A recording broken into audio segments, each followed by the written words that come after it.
part of this stability here. As you see it working quicker and quicker and quicker, you're going to become more and more certain, more and more stable about the fact that you can manifest your own reality, that you already are, and you can get better and better at it.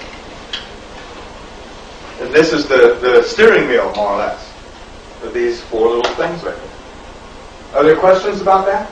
Anybody got any questions about this? Yes? Yeah, what is being the future? Being the future. Well, you're being in the present, what we consider the present, although, everything is happening all at the same time. Future, the past, all that, right? Well, out of all the potentiality of what could happen in the next few moments, what's the most likely thing to happen? What you intend. This has been the way it's been your whole entire life. From your first breath, you have intended your next one, haven't you? You know that we breathe 21,600 times a day? So there's 21,600 intentions that showed up in your life every day. Nobody looks like they're starving. Everybody has intended to eat a meal a day at least, right? And that showed up. What most shows up in your life is what you intend. And that's true for everybody. Up until, and maybe even including, when you die. So what we're saying is that faster and faster, what you intend is going to show up, and more exactly what you intend. This trend is already going on. I mean, the whole deal of life is picking what you want to pay attention to, right? You pick what you want to pay attention to. Well, 200 years ago, there was a certain amount of things you could pay attention to. Now, there's, not just natural things to pay attention to, but there's all the media, all the different kinds of media presentations that you can pay attention to. You've got more and more choice of more and more fine-tuned intention of what you're going to pay attention to. And it's going to continue and continue. So we have just a vista of more and more and more possibility. And the only thing that would hold you back from being able to participate fully in the whole of this is your integrity. When your integrity goes out, then you're not paying attention to the present moment. You can't really have an intention from that point, and you're disconnected from source. So ethics and integrity are the absolute key. Of our presentation by 20Lungold on the Mayan calendar. Let's welcome Ian back.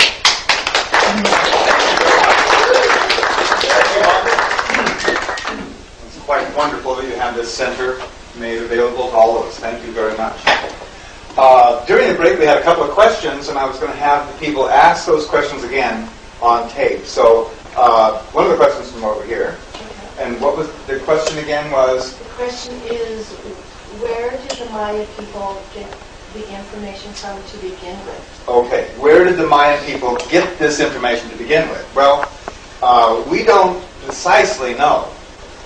We have their own legends, is all we really know about it, and that in their legends they say that a person, or a god, by the name of Itzam Na, came down to the Mayan people and delivered information about language, writing, mathematics, and the calendar. So they received this information as a gift. Where Itzam Na came from and where he went, we don't really know. And frankly, it's none of our business. Where they got it. It's much more important what we do with the information now. They have sacrificed generations to hold this information. While the Catholics and the Jesuits and the corporate powers that be have pummeled the Mayan civilization. While their books and knowledges have been destroyed by the Catholic Church, they held this information as best they could.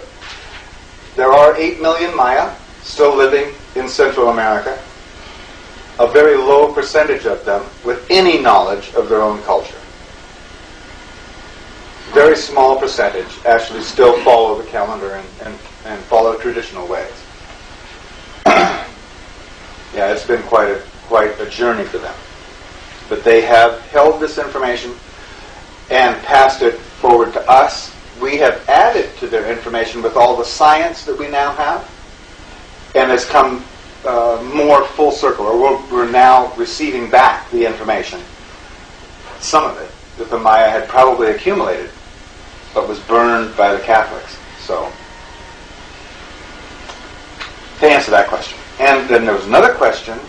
I believe the question was, how much room did it take on the stone at Koba to present all this information? And there's a huge stone there, the calendar stone is what we call it, and it's in the Grotto of Kings. And the stone stands, probably 12 feet high.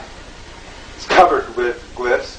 And one side of that 12-foot high monument is a bunch of Mayan writing. And all the writing that's on it, all that's there, is just the periods of time. How long was this period of time? How long was that period of time? How long was this period of time? In other words, the structure. What Coleman had done is filled in with our scientific knowledge.